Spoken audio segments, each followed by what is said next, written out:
welcome to the Pewtercast. This is our tour day off season, episode number 2. Today's date is January 20th, 2018. I am Brent Allen, your host. I am joined, as always, by Ren Dax, my co-host. Ren, long time no talk, my friend. I know, back in the chair. I know. Feels good. I felt like one of my arms was missing there for a while. You know, other podcasts are still churning away, and it's like, man, just 2 weeks. Because last offseason, it seemed like 2 weeks was that far apart. Mm-hmm. You know, each episode didn't feel like it. But when we were, you know, doing 3 recordings a week there and then putting out 4 episodes a week, it was, you know, it was like every other day. It was like we're podding, and now it's like. Right. The downshift has been felt. For sure. Yeah, it has been the podcasting itch is not being scratched, for sure. I've gotten to do some other podcasting and some other forums and stuff, but you know, nothing's like this show. Nothing's like being here at the Pewtercast with you, Ren, with the people who are listening, talking about our favorite team here, the Buccaneers, here in the off season. So it's been something these last couple weeks. So catch us up real quick, Ren. What have you been up to these last? You know, seems like it's been forever since we talked. Yeah, geez, what have I been up to? Absolutely nothing. Yeah, you know, it's just not a lot. The biggest thing, of course, but we were still on the air. Is, you know, I went to North Carolina for Christmas. But when I came back, you know, not really. Sort of getting back into the swing of everyday life here back at the Berg, we like to call it here in St. Pete, the Berg. So yeah, nothing really. You know, everyone's back to work and just getting back into your weekly routine, I guess, except for the potting, of course. Right. Well, we'll see what we can do to help that out, at least for this week anyway. It's been interesting for me.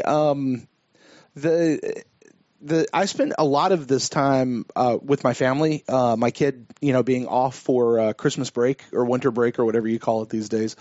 We wound up taking a trip. Most of the listeners know I went up to Williamsburg, Virginia, and spent some time with the family up there. And then we came back here and spent some more time and did a big trip down to Disney with the kids and everything before they went back to school. And just, you know, lots of kind of hanging out with the family. You know, we got to Sunday, though. I got to tell you, we got to, especially this past Sunday. And, you know, we were talking about, like, what we were going to do. And I think I suggested we go to do something. I don't remember exactly what it was. And my wife was like, but you don't have a podcast today. And you don't have, like, she was all excited. And I was telling you just a little bit before the show started, she was trying to start to bribe me to become a Jaguars fan. A little bit, I think, which, you know, was partly in jest, but I said no. That's good. Although I got to say, at this point in the playoffs, I'm pulling for the Jags the whole way. I'd love to see them go. I don't know what's going to happen, but you know, it's I'll give them the hometown feels with nobody else that I like in the playoffs right now. Right. I think you and I are both. We don't. Once the Bucs are out of it, I think we're both sort of NFC South rooters. Mm-hmm. You know, I know a lot of Bucs fans out there are, you know, yelling at us and screaming like, "How can you root for the Falcons and the Saints and the Panthers?" I really wasn't rooting for the Panthers, to be honest, but I was rooting for the Saints and kind of the Falcons. I wasn't really rooting for the Falcons. I thought they beat the Rams, and I thought they were gonna. Who'd they lose to? Philly. I thought they were going to beat Philly too, but I was really sort of hoping that you know, Drew Brees got to go back and maybe get another ring, but all for naught. But yeah, I guess I'm with you. Even though I just don't. You live in Jacksonville, so it's a lot easier for you. You know, you're sort of in it. For me, it's like the Raiders last year. You know, it's like. They were good, and it was sort of fun to watch. But you're like, man, like, you know, that they were sort of a mirror of the Buccaneers, and like, okay, this is what we can be. Mm-hmm. And then, you know, Jacksonville, I think they only won like 3 games last year. That's probably about right. They did a worst to first turnaround type of deal for sure. Yeah, and the Bucs went up there for training camp and pretty much dominated during the week in practice and dominated, the preseason game, whatever that means. Right. But I'm a little salty about their winning. I guess their success. There we go. Their success because it was such a fast turnaround, and then the Buccaneers seem to be taking a lot longer, so it makes me a little salty. Like, man, they did it in a year. Why can't we do it in 1 year? But so I don't know. Who am I going to pull for? I think I'm a Vikings fan. So I got an interesting story for you about that. I was at the Apple store last week, and who walks in? Marquise Lee, wide receiver for the Jacksonville Jaguars. Marquise Lee. There you go. For anybody who doesn't know the name. The guy I was talking to, he looks over, he's like, man, that's Marquise Lee. And we just started talking to him. He was a cool guy. Like, he was there with his girl. If you didn't recognize him, you would never know that he was an NFL player. Yeah. You sort of notice that some of these NFL players are huge, but most of them are just like, they're just, like 6'2". Right. Yeah, but I mean, he wasn't like super flashy with anything he was wearing, and he didn't have the entourage around him or anything. Like, he was just a guy. He was in there getting his phone looked at, And I looked at him and we started talking, and I had my Buccaneers shirt on, sweatshirt on, and he kind of looked at it, and I said, yeah. I said, man, I probably ought to owe you an apology or something like that. And he looks at me and I said, because I was here for training camp when the Buccaneers came in. He was like, oh, yeah. I was like, yeah, I was there making fun of you guys for having to run those gassers after practice and the way you guys were, all like militaristic doing your stretches and everything. I said, but, turns out it's worked out for y'all. And he just smiled at me and went, yeah. So I was like, nah. So, but anyway. Enough of the Jacksonville Jaguars. How about we talk about our Tampa Bay Buccaneers, Ren? What do you say? I'm ready. Let's do it. All right. Well, for this show, this is kind of that Buck in the News type show that we said that we were going to have throughout the off season here. So with Buck in the News and in that deal, we start by talking about transactions report. Ren, do we have any transactions that happened over these last 2 weeks? Oh, God, I don't know. No, we don't. No, the answer is no. No, none at all. None. No. That wasn't in show prep. No, we just moved straight on to some of the headlines. We've got several headlines actually to get through, things that have happened here over the last couple of weeks. This first one, I am actually particularly glad, Ren, that we kind of got to wait for this story to kind of have its arc a little bit. That we weren't jumping on it right away, as a lot of people did.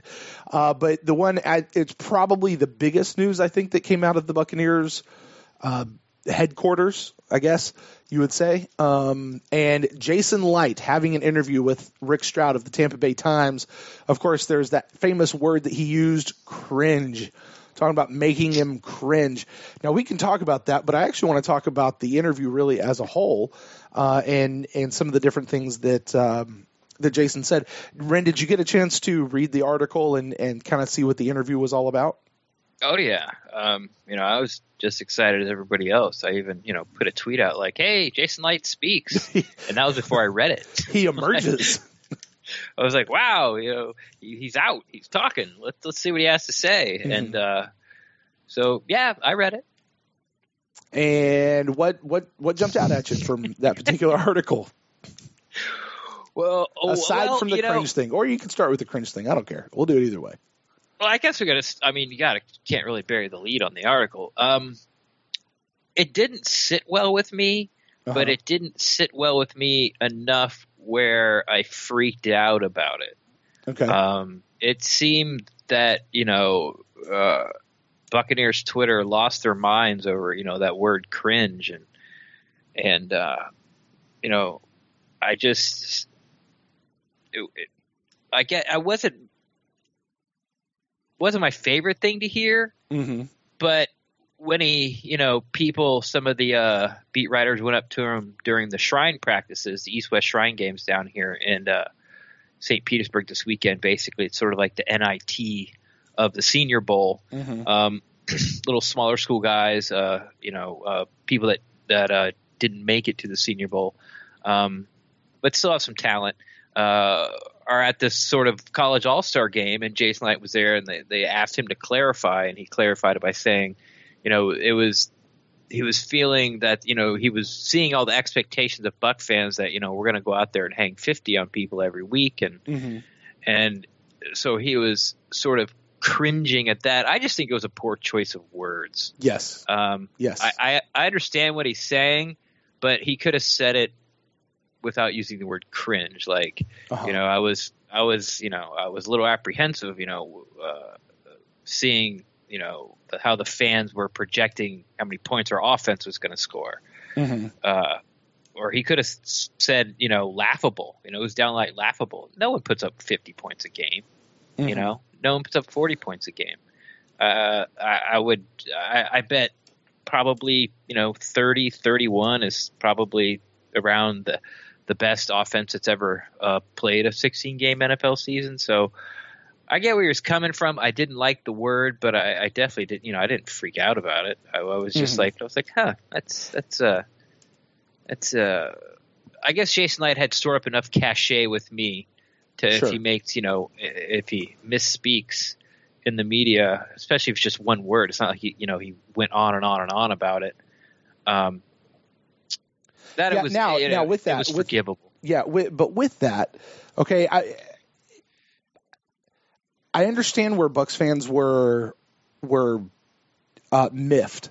And, a lot of the words that were being thrown around is, low expectations. That's a loser mentality. Right. And it was so prevalent. Like, so many people were talking about it. It almost sounded like everybody was feeding off of each other, and they just started parroting each other. If that makes sense. And some of that may actually not lie so much with Jason Licht as much as it does Rick Stroud. Because I've got the article pulled up here. Let me read the sentence immediately prior to his talking about cringing at something. Now, bear in mind, Jason Licht is the paragraph where Jason Licht says this, in context, he is actually talking about exactly what he clarified later with the Pewter Report guys, of talking about the weapons and how fast they were supposed to gel. This is what he says. This whole year, it's just the expectations were not set by us. It was just something I cringed at, Licht said. Of course, you want positive things written about us, but when the expectations are, we've got these weapons and now we're going to score 50 points a game, it's just not that easy. Okay, that is the quote that Jason Licht said, which that tracks true, that rings true with what he said later to Scott and Trevor over at the Shrine game. To which they came out, and you referenced that. However, the sentence immediately before in Rick Stroud's article, now this is Rick Stroud talking, the very sentence right before that, he says, Licht defended the Bucs' decision to keep Dirk Cutter and his entire staff following a 5-11 mess. The whole year, just expectations were not set by us. It was something I cringed at, Licht said. So I can understand how people might look at that and in context think that he's talking about the expectations of the 5-11 season, but that's not, I think it tracks well with saying that's not actually what he was talking about. Now, I'm not saying that Rick Stroud was up to any shenanigans. You said that Licht maybe used a poor choice of words, and I agree with you. I wonder if the way that Rick Stroud structured this, that also kind of led to people blowing up about that a little bit as well, That's fair.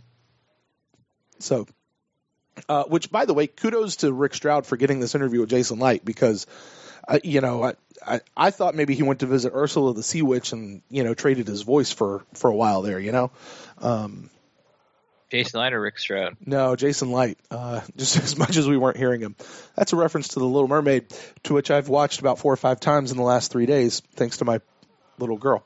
Yeah. She's so cute. At least it's not frozen.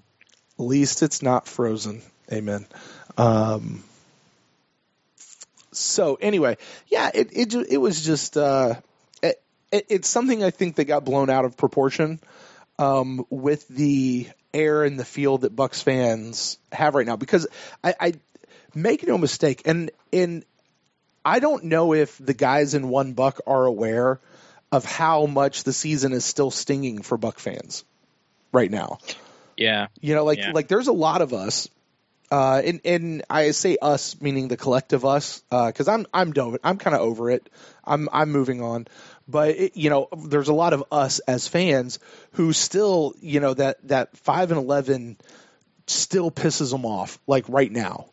Right. And Ren, I don't know where you are with all that, but it's just like a fresh wound. And this kind of, that phrase pointed in the way it was, I could see kind of might have been a little more salt in the wound, I guess.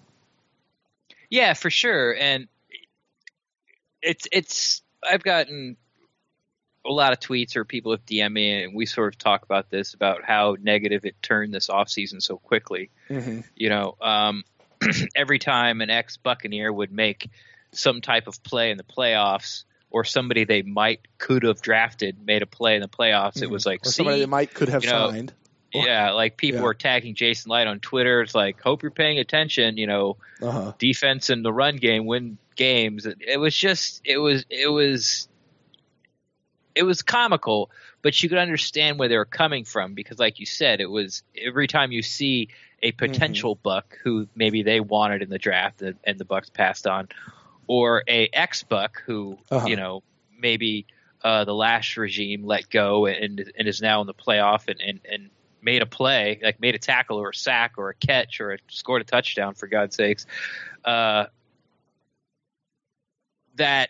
it was this knee-jerk reaction of like, see, we don't know what we're doing. We let that person go. Mm-hmm. So people are upset about it. But as I've told, pretty much anyone who's asked me, it's like, it's all going to go away after the Super Bowl. Like, all that's going to go away because somebody's going to win, mm-hmm. and all the other teams are going to lose. And I think the way the Saints lost really sort of like took the sting out of everything for everybody. Right. It's like, Jesus, at least for not Saints fans, God, how the hell, mm-hmm. It's like you were 6 seconds away from going to the NFC Championship game, and it was a miracle. On that note, Ren, certainly having the other three teams in our division all in the playoffs this year, that didn't help Bucs fans either. That didn't help us at all as a fan base to move on from this past season. Yeah, agreed. So, like I said, after the Super Bowl, once everything's said and done, and only one team has won, everyone else has lost. It's not going to seem so bad, and then we're going to start. The Senior Bowl would have been played. The Combine will be coming up in a few short weeks, and it will be draft and free agents and draft from here until March, I guess. Mm-hmm. That's not as far away as it seems. It's not. It's really isn't. Not. It really isn't. Yeah. All right. Let's look at a couple other things that they talked about with Light's interview. Very interesting. Light acknowledged the drop off in the play from Vernon Hargreaves III.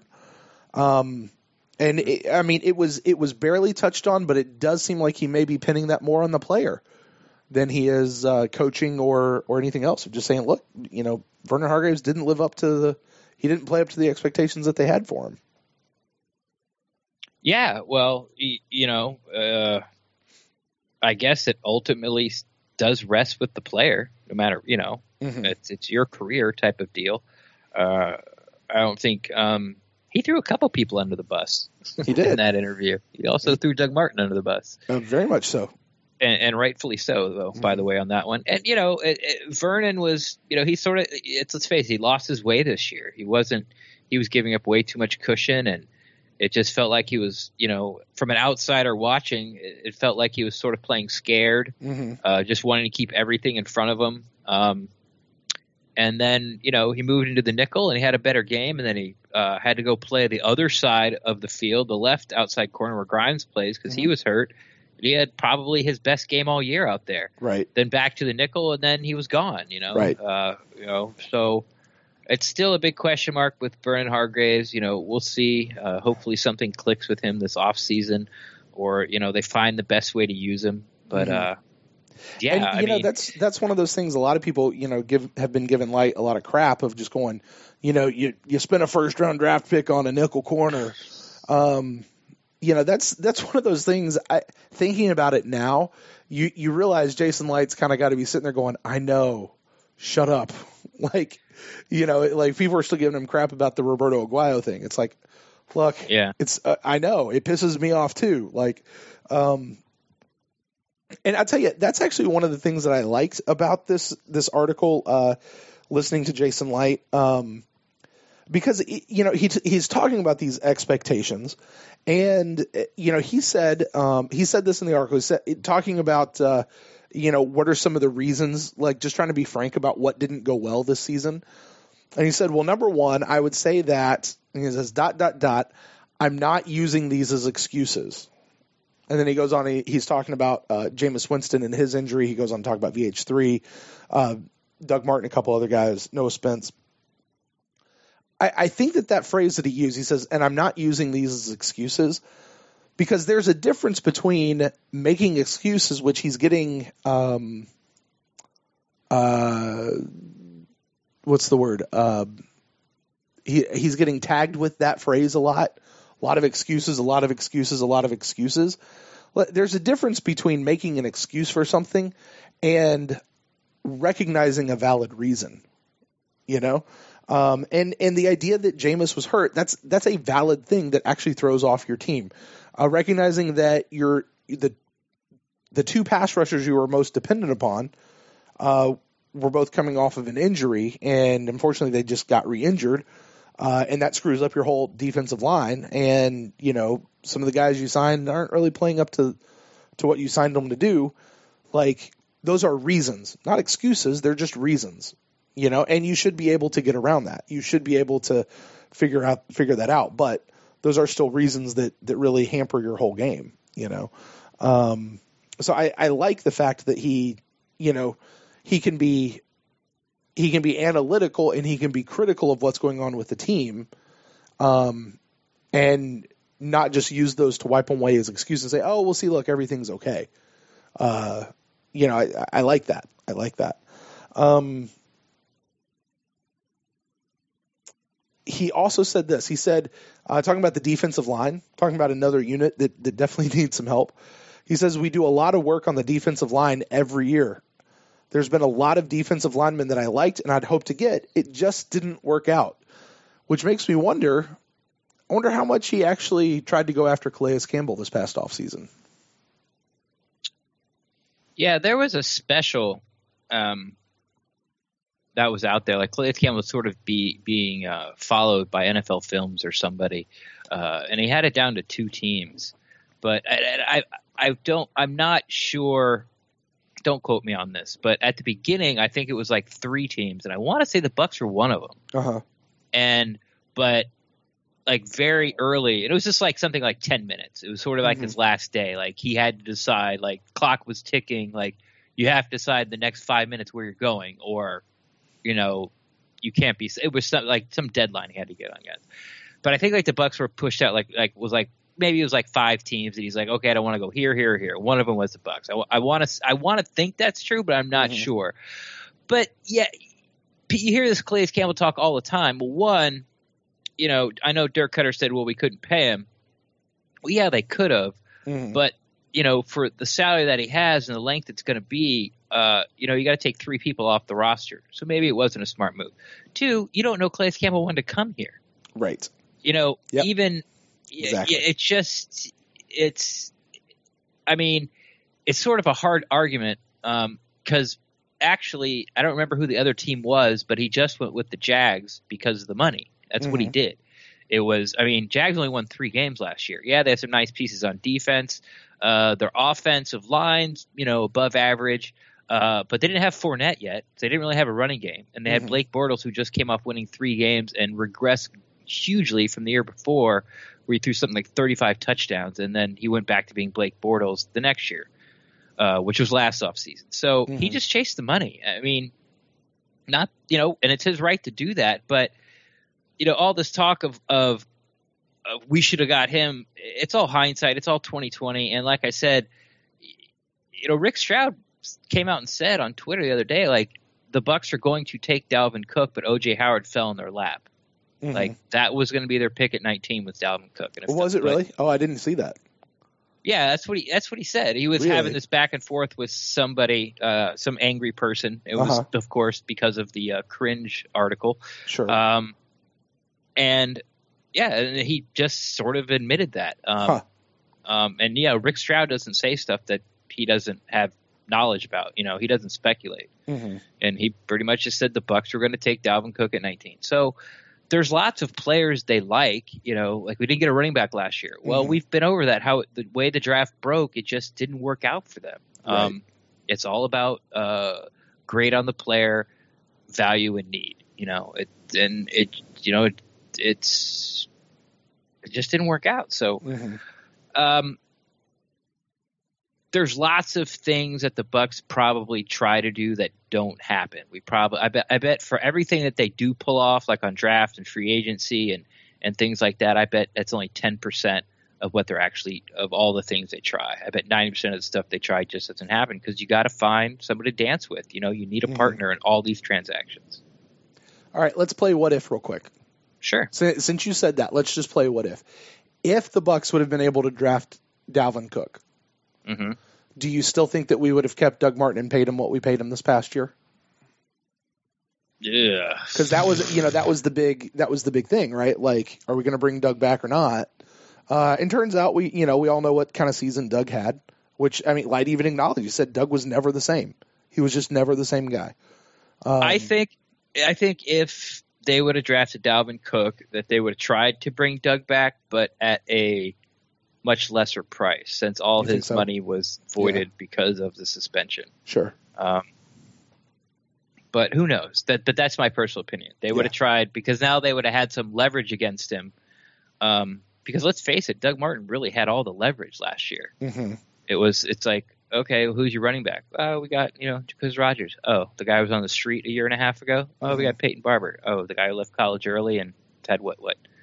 Didn't have any NFL carries, I think, his rookie year. Most of the time he spent on the practice squad.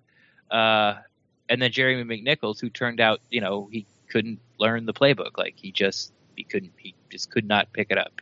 I don't want to call the kid. I don't want to say the kid's not smart, but lots of people pick up the playbook, and he couldn't do it. So, Doug Martin had all the leverage, and with Dalvin Cook, he wouldn't have. So it would have changed things for sure. Yeah. Yeah, I don't know. It just harkens back to me remembering how non-committal they were towards Doug Martin before the draft and even still after the draft. But they were very non-committal until they actually had to make that decision, which I think was probably a really good way for them to play it on their end, not to tip off anybody else. All right, one more thing that Jason Licht said in this article I wanted to bring up, and this one might actually spurn some more other conversations, and this one I'm surprised this one hasn't been the focal point. Of course, it doesn't have the keyword of cringe in it, but it's at the very end of the article. And here's what Jason Licht says. He says, we feel like it's continuity. After a deep dive here in the offseason of what the issues were, we know what they are. And we all think that we can get better. And the answers are here in terms of the coaches, the personnel, and we have a lot of good players that we feel like in this locker room that can turn things around. So what Jason Light's saying there is they've taken a deep dive, they know what all the issues are, and they feel like the answers to those issues are already in-house, particularly in terms of the coaches and some of the personnel people. Now, we already know that every assistant coach there at One Buck has had their option picked up for their contract, which means that while there may be a little bit of tweaking here and there, for the most part, the entire assistant coaching roster is coming back as well. And they feel like that's the answer to the problem, the problems that we had in 2017. Well, they're open to tweaking. I mean, Dirk Cutter said it at his exit presser. Like, you never know what's going to happen. And, it seems after every playoff game, there's a few more coaches let go. After Tennessee got knocked out, the whole coaching staff. Is this normal? Because that certainly seems true this year. After every playoff game, there's more coaches. There's been a lot of it just may be, Ren, that I'm paying more attention this year than I ever have before. But so and so coach who's on the hot seat, no, we're retaining him, but his entire staff is turning over. No, that is that normal? Well, not the entire staff, but no, like teams lose and then getting rid of their head coach. I wouldn't say it's common, especially since you made the playoffs and Tennessee actually won a playoff game. Mm-hmm. But it seems the report is that Mike Mularkey had to. Is it Mike Mularkey? It's not Mike Mularkey. Yeah, it was Mularkey. Mm-hmm. Okay, Mike Mularkey had to change some of his coaches. It was a Lovie Smith a la Lovie Smith. Yeah. And he said no. Now no one has a job. So not only those few guys don't have a job, now no one has a job. Right, but see, I'm talking more of like the Pete Carrolls and the Hugh Jacksons and. What do you mean? They're safe. No. Pete Carroll is a head coach, but it seems like he's turned over almost his entire coaching staff. Pittsburgh scored 42 points in their playoff game and then fired their offensive coordinator. Right. Yeah. I mean, that seems to be more of a personality issue among the head coach and the quarterback, and he's been there a long time. But yeah, that happens all the time. I mean, Atlanta lost the Super Bowl and fired their defensive coordinator like the next day. Mm-hmm. So it's going to happen, and that's what I knew Dirk meant by tweaking. He's like, as in, like, you never know who's going to become available. Yeah. And I think after he said that, the next day Jack Del Rio got fired. Right. Or maybe it was the same day. So it was, we'll see who pops up. And in that article with Jason Licht that Rick Stroud wrote, he also used the word tweaking. And it was like the first part of the article, like, yes, everyone's coming back, but, some tweaking might happen. Right. And what tweaking means to me, the way I read it is not going to be Mike Smith. Like, the DC is not going to change. It might be it might be assistant coaches that change when people pop up. So we'll see. Or they might bring somebody in because Mularkey has ties with Mike Smith and he has ties with the Buccaneers. So they might bring him in as like, how they make up these titles now.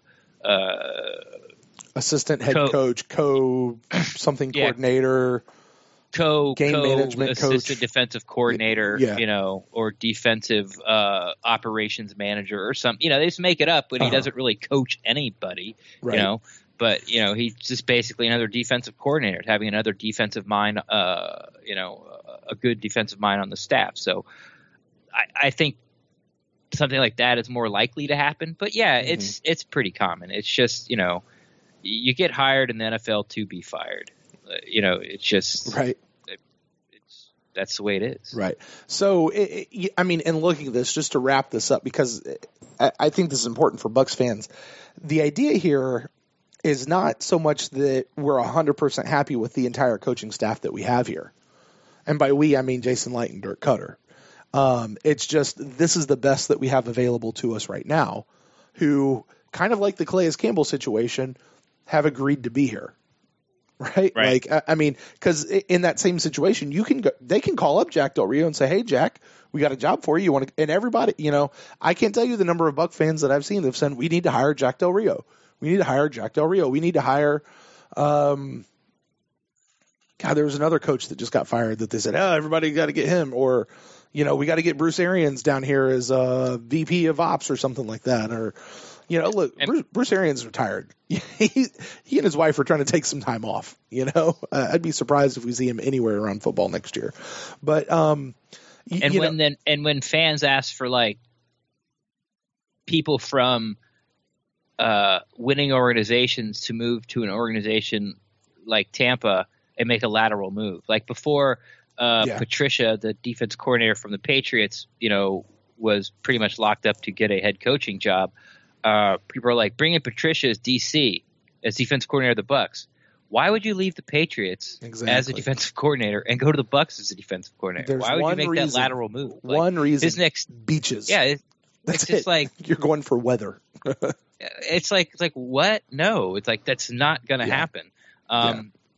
it's like would you rather be the defensive back coach at the University of Alabama, or would you rather be the defensive coordinator for, Texas El Paso? Mm-hmm.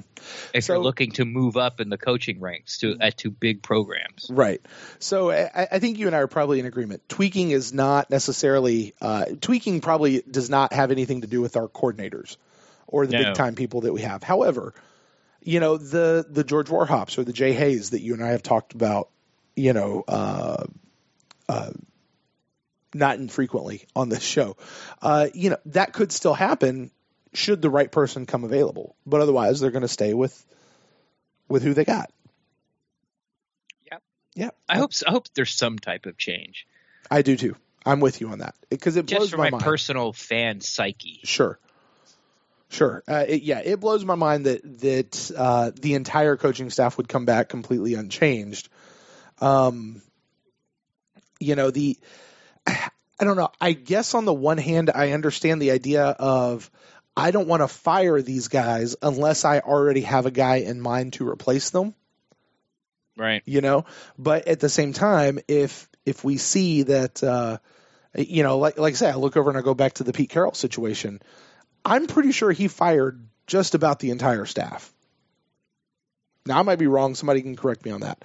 But they got rid of just about everybody, and they're having to go search for some of the new people. I think Hugh Jackson in Cleveland did pretty much the same thing, and certainly rightly so there.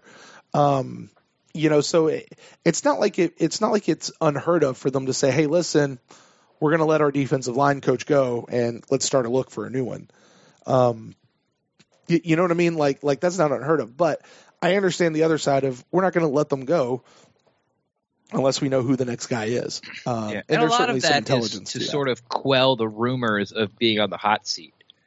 Like Pete Carroll's offensive line is terrible. They didn't make the playoffs this year. Russell Wilson was running for his life week after week after week. Mm-hmm. The defense is not anything it used to be during their Super Bowl years. Like, they're not the Legion of Boom. They're the Legion of give up big yards. So before moves you can do as a head coach, and Pete Carroll's proved that he is pretty much morally vacant. So is before your name sort of comes up on this hot seat, you can start dumping coaches, and fans, is like, oh, well, there was the problem. Okay, so we're going to upgrade this position coach because that position was bad. Firing the offensive line coach was probably met with raucous cheers in Seattle if he did let him go. Because it was terrible. It's been bad drafts. They don't pay guys. They spent all their money on the defensive side of the ball, and now they're all old and getting hurt, and they can't stay on the field. So it's not working out for. So what I'm saying is that's one of the reasons you could sort of get ahead of this game. Like Mike Tomlin's sort of taking the heat because of his team's performance against the Jaguars. Well, one way to sort of get in front of that, fire your offensive coordinator. Then the fans feel like change has been had and change is coming. The whole Jason Licht thing, it sounds like to me in the article, and Dirk Cutter said it pretty much every time he's been asked, is like, what's wrong with this team? We can't get pressure with four guys. Like, that's the problem. 2 years ago, Jason Licht gambled and rolled the dice on Vincent Jackson, blew up in his face. This year, he rolled the dice on Noah Spence and Jaquez Smith, blew up in his face. So they're going to have to fix it, obviously. Mm-hmm. And they think that they have the guys there with the right system that if they can get a pass rush, they can turn this around really quickly. And they might not be wrong. When you look and you see what all we have, it could be there, especially if we can get Grimes to come back, right? Well, I did some early looking, and this, there's a lot of good cornerbacks out there. Like Grimes be nice to come back. Mm-hmm. I mean, I'd like to have him, but it's not a be all end all. There's a lot of free agent cornerbacks. Now they all might not, hit the market, but as of now, they're free agents. Teams can sign their own guys back. I think I don't know if they can do it right now, maybe right after the Super Bowl, but anyway, there's a lot of good cornerbacks out there. So the cupboard is not bare in the free agency market if Grimes decides to not come back and or retire. So we're not in for another year of doom and gloom on the defense if Brent Grimes is gone. Like that alone won't seal it for us, huh? Correct. But you got to go out and get these guys, and you're going to have to pay for them. But we have the money, so we'll see. Sure. All right. Well, that's all I had out of the Jason Licht article. You got anything else, or you want to go ahead and move on? No, that was enough. I think we covered it. Yeah, I think we beat it to death. Let's see here. A couple other things. I guess another big one. This one might be. Some people saw this as a little bit of shade being thrown around, but Desean Jackson, he gets out. He's being interviewed by somebody on, I don't know, one of those NFL.com or NFL Network guys. And he says, essentially, he's like, listen, Jameis needs to stop trying to impress the world and just start having fun again. He needs to go back to those days of college when he's at FSU and just have some fun. And, some people jumped on that and like, oh, he's calling Jameis out or whatever. But, yeah, I don't know. I got to tell you, I always kind of thought Desean Jackson was a guy who always struck me as a guy who was kind of like a diva. Mm-hmm. Guy walking around just thinking his poop don't stink and, he can do anything he wants. But I got to tell you, I don't see that at all. I don't see the shade being thrown at all in what Desean said. And I've honestly been really impressed by Desean this year, all the way around. Like I'm okay with times where he might be upset that he didn't get certain throws or something pulled his way. But I don't think we only saw him lose his cool once, right? That I remember, and it was like a 2-point conversion, or maybe he was doing a cross the end zone, and Jameis threw it high and over, basically sailed it over the goalpost, and he didn't go yell at Jameis. He just, ran off the field and ripped his helmet off and was, he was hot. Yeah. Now, we don't know if he was hot because the throw was bad, if he was hot because he felt like he was interfered with. There could have been a lot of reasons. It looked like, the optics, as we like to say, looked like he was yelling because it was a bad throw and he was open and could have got a touchdown.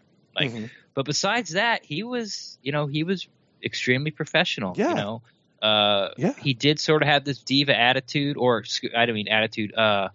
reputation coming in, but I saw none of it this whole entire year. I thought I was very impressed by his professionalism and the way he did his business as a Buccaneer. And you saw some real seasoned veteran maturity come out of this guy. Certainly that video of them in the locker room after, what was it, the Dolphins win or maybe the Jets win or something like that, where he said, hey, listen, guys, this, don't go thinking that we've got this locked in the bag. We got to get back to work. We got to come back and keep doing this.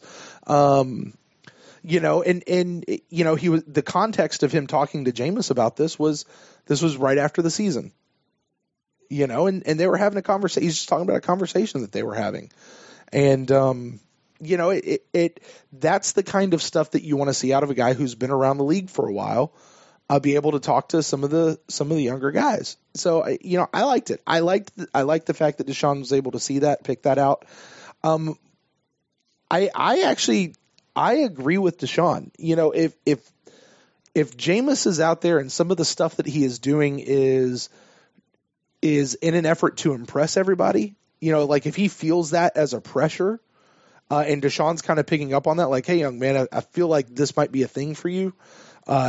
Just go back and have fun like you did in college, step that back. That's good advice. I mean, that's good advice for people not on the football field. If you're in a job and you're out there always trying to listen, man, take it back and have fun with this again, or, whatever you're doing. Chill out. So I don't know. I think it's good advice all the way around. I see it both ways. I think what he said is true. We've talked about Jameis getting too hyped for big games. He may, make some dumb mistakes. It seems like he sort of settled down this year, especially once he came back after seeing how Ryan Fitzpatrick sort of, kept it even keel throughout, a 60-minute football game. I thought that was really good for him. But some of the things he says in the pressers, you scratch your head, like that, going back to the Jacksonville preseason game, where he threw that horrible interception And Right. his excuse was, I was feeling it. He was smiling. He's like, yeah. He's like, yeah, I shouldn't have done that. I was feeling it. He's like, I was hot. I was on. I was rolling. Like I could do no wrong. Well, you can't do that. And then, a couple of things where when he threw the ball up to Mike Evans in double coverage and Mike comes down with a great catch for a touchdown late in the year. And he's like, yeah, I gotta get back to Mike, giving him a chance of those 50-50 balls. Not in double coverage, you don't. Like, I'm thinking, like, no. I'm like, there's other guys. That's why you have all these weapons. And then sort of his struggles in the first half of the Saints game, the last game of the year, he came out and said, yeah, I was trying to get Mike 1,000 yards. It's like these are the things that you cannot do. Like, and if you do, don't tell me. Don't tell the press about him. Right. Like, what are you doing? Like, those are, sort of talk about before. It's like, you want to get Mike's records, and your record was like 3-11 this year as a starter. Like that's your record. Worry about that record first, and all the other stuff will come. But Jameis trying to prove himself, I think it's more to like the critics and his peers in the NFL. Okay. He wants to be, he wants to be Tom Brady. He wants to be Aaron Rodgers. And I think he puts a lot of weight on what these people say, including, the national sports writers, what they say and how they feel about him. And if he hears something negative, that he's going to try to fix it. Basically, this person said that. Well, I'm going to show him that I can do that, or can't do that, or I don't do that. But I do see it as throwing shade where Desean Jackson didn't have to say that in an interview on national TV, about Jameis trying to impress the world. Like, if he's had that conversation with Jameis, then it should have stayed private, in my opinion. But I think Desean Jackson is just sort of one of those guys, if you ask him a question, he's going to answer it, Sure. And so there's nothing really wrong. He didn't break any, like, code of conduct or secret locker room rules. I don't think so. But, as I would prefer that sort of stayed in-house, and if they hadn't had that conversation and that was his way of telling Jameis about it, I don't like that either. Right. I think you should, pick up the phone and give him a call. Well, sure. I would agree with you on that last part. Now, let's bear in mind, though, the context of what Desean was saying this in was the guy who was interviewing him had basically just said, hey, I know you're not really allowed to say it, so I'm going to. Jameis had a really crappy year, and he regressed really big time. So what do you say to a guy like Jameis, who just had this big regression? And, who said that? Whoever the guy that was interviewing Desean. I don't think Jameis had a crappy year or he regressed. But that's what the guy said. Hold on here. I've got it. I had it. I don't have it anymore. Anyway, that was the context of what that question was coming out of. Was hey, Jameis has regressed, so Max Kellerman was his name. And from First Take. Yeah, they just say stuff. Okay. So. Yeah, he said, Mariota and Winston were the two quarterbacks who had experience and seemed to be heading the right direction. Especially, I think your guy, Jameis Winston, regressed this year. What does he need to do to get back on track? That was the question. Especially more than Mariota? More than Mariota, who threw more interceptions and touchdowns. I know. It's a horrible assessment. Jameis, I know you're listening to this. That's a horrible assessment. Yeah, that's just First Take stuff. They have to cover every team on every sport. So I get how, when it comes to your team and as much about them as we do and our listeners do, that they sound like they don't know what they're talking about, because they don't. But they really don't. They don't. They really don't. It's not that they just don't sound like it. They really don't know. Like, they have a couple of bullet points that somebody typed up for them, and that's what they're going off of. Yeah. But that's what, that was the question that Desean was coming back. He said, I think he just needs to continue to be what has made him Jameis Winston. And then he goes on and a lot more words than that. And I think sometimes, kind of like we were talking about how Jason Licht, using that cringe word was a little bit of poor choice of words, but Desean didn't have a chance to, he wasn't get a list of what questions were going to be asked him, and he had a chance to think about how to well word it. Did you say it was live? Yeah. Yeah. It was live TV. With Jason Licht, he could have hemmed and hawed with Rick Stroud as long as he wanted to. Sure. But yeah, like I said, I'm not mad at Desean Jackson. I don't necessarily think it was shade. I just, as if I was Jameis Winston, I just wish he wouldn't have said it. Not that it's wrong. It was just like this. Yeah, that was a conversation between us, or it's not. We haven't had that conversation yet. You should have picked up the phone and talked to me about it before you told everybody on ESPN. Sure. And I get the feeling that is absolutely. I mean, actually, I don't get the feeling. That's exactly what Desean said. He's like, "This is what I told Jameis." Okay. So he said I had some talks with him towards the end of the season. And he was talking about some of the other quarterbacks he's played with. So, all right. Well, moving on off of that, Quan Alexander. A little bit of news from him. He is going to be making his Pro Bowl appearance this year, joining Gerald McCoy. He'll be out there replacing an injured Bobby Wagner. So it'll be him and Gerald representing the Tampa Bay Buccaneers. Possibly, Ren could be joined by Levante and Cam Bray also as alternates, depending on what happens here coming out of this next game. Right. So, yay for that. Yeah, I mean, it's nice to see. If I had my druthers, I would rather have Levante go. Sure. But, outside linebacker, inside linebacker. If it was sort of a pecking order of, especially since the position's so close and it is the Pro Bowl. I just really wish, because Levante, I don't think ever made a Pro Bowl. He did last year. I did. Was it last year? Yeah, because I know he was like all pro like his second or third year, but he didn't make the Pro Bowl. So he's the best outside linebacker in the league. I think he got in, but it was like as an alternate last year, if memory serves correct. So I don't know. Somebody out there is listening. They're yelling at us right now as they're listening to us, but I think it was last year as an alternate. So, anyway, if I had my drill, I just wish Levante David would have went, because he had such a good year. But, good for the young kid. And what's nice about it for Quan is sort of it's not like this was a peak season for him. This is kind of average. Like, this is sort of what he does every year. And so once you get in, your foot sort of gets in the door. And, so he could, repeat year after year after year, because, it's not like this season was like an outlier statistically for him. It was just a Quan year, and good for him. He's there. Yeah. That was actually going to be what I was going to say. I'm a little surprised that Quan was the alternate going into this. Yeah. Just because he didn't have such a magnificent year. You could say this is his worst year, but 3. I would agree with that. Yeah. I absolutely would agree with that. And still, for whatever reason, he wasn't the Mike linebacker once he came back, at least not on a full-time basis. And, for whether that was a good thing or a bad thing, I don't know. But he was the Mike linebacker. What are you talking about?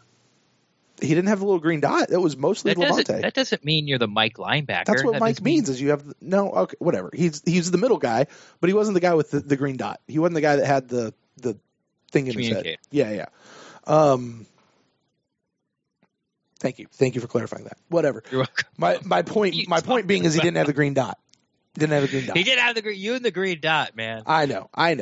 You're obsessed with the green dot. Well, no, but it was. But I mean, think about it. It was such a big deal when he came here as a rookie, and he beat out the free agent that we had signed. Who was it? Bruce somebody or other. Carter. Bruce Carter, yeah. We signed him to be that guy, and the rookie, the 4th round pick that nobody ever heard of, came in and beat him out, and that was apparently he's the quarterback of the defense. Remember, that's what the whole thing means, right? He's quarterback of the defense. And then, he carries that through, has a fantastic year last year, and for this year, for whatever reason, he comes back off injury, and he doesn't have it anymore.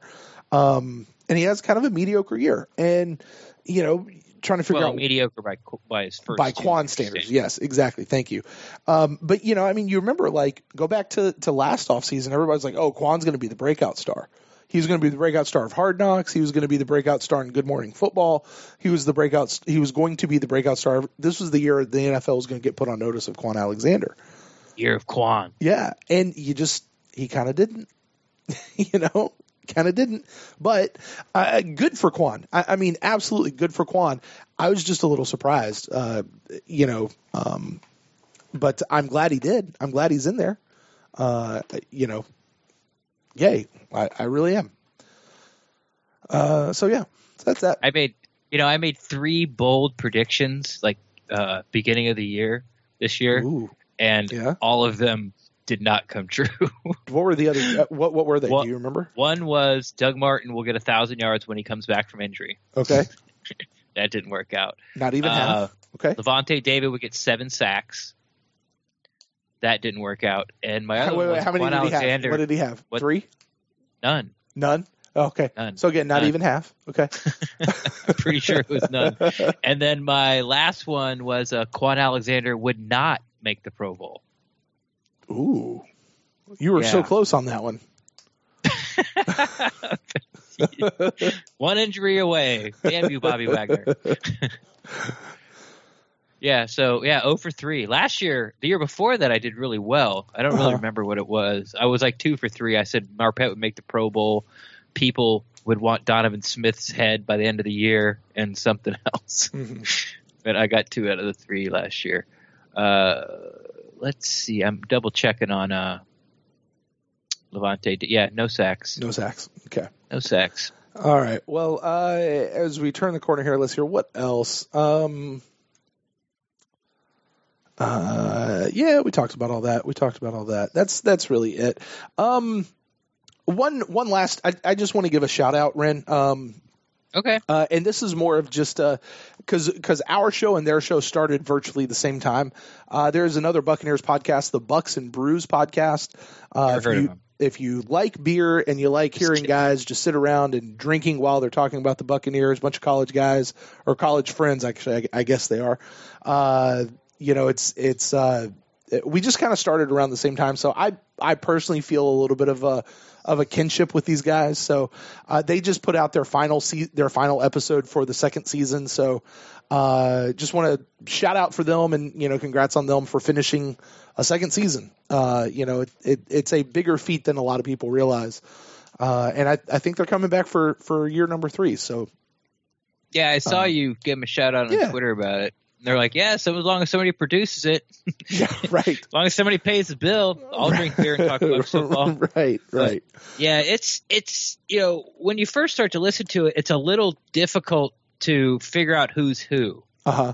It's a lot of voices. It's a lot of different voices for sure. It's a lot of different voices, and I can just sort of picture it in my head. There's like a snowball mic in the middle of a table in someone's apartment. Yep. And they're just all sitting around there drinking beer and just shooting the shit about the Buccaneers. But once you figure out who's who and each one's personality, it becomes a really fun pod to listen to. Yeah. So congrats to those guys on that as well. The only other thing that I have, Ren, and this is just a bit of news, the Pewtercast Award Show is coming up here. And I'm not just talking about the voting. I'm talking about the actual show itself. I want to let everybody know that it is going to be happening on Monday night? How about Monday night? January the 29th at 9 o'clock Eastern Standard Time.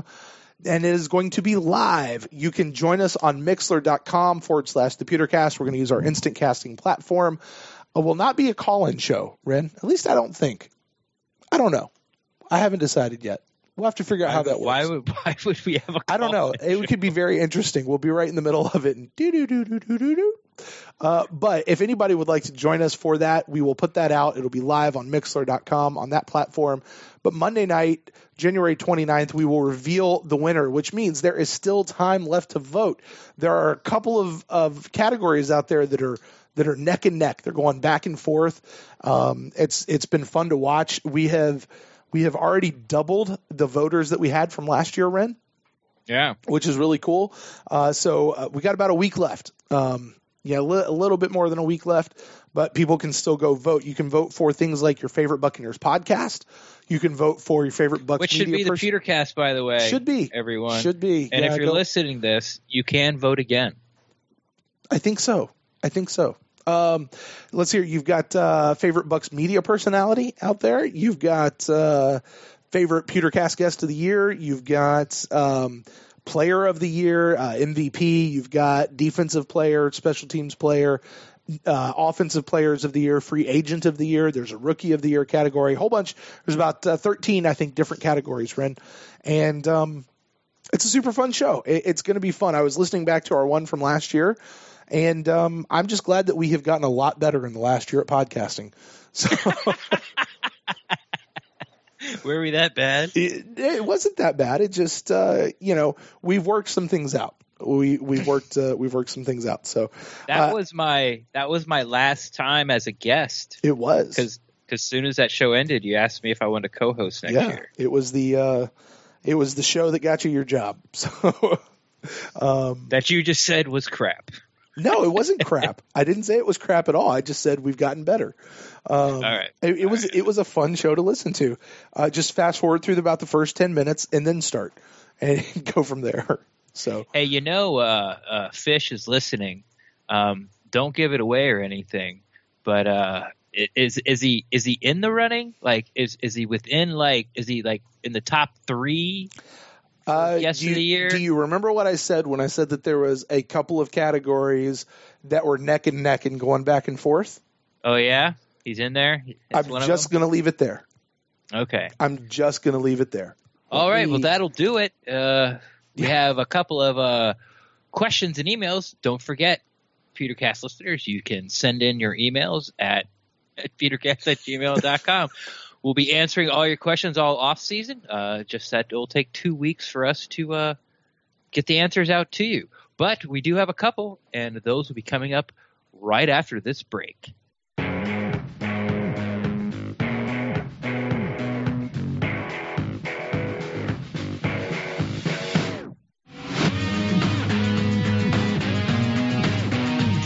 All right. Well, now it is time for our fellow fans' emails, their questions, their concerns, comments, all that sort of stuff. And this is the part, Ren, where we usually take a look over at our iTunes reviews.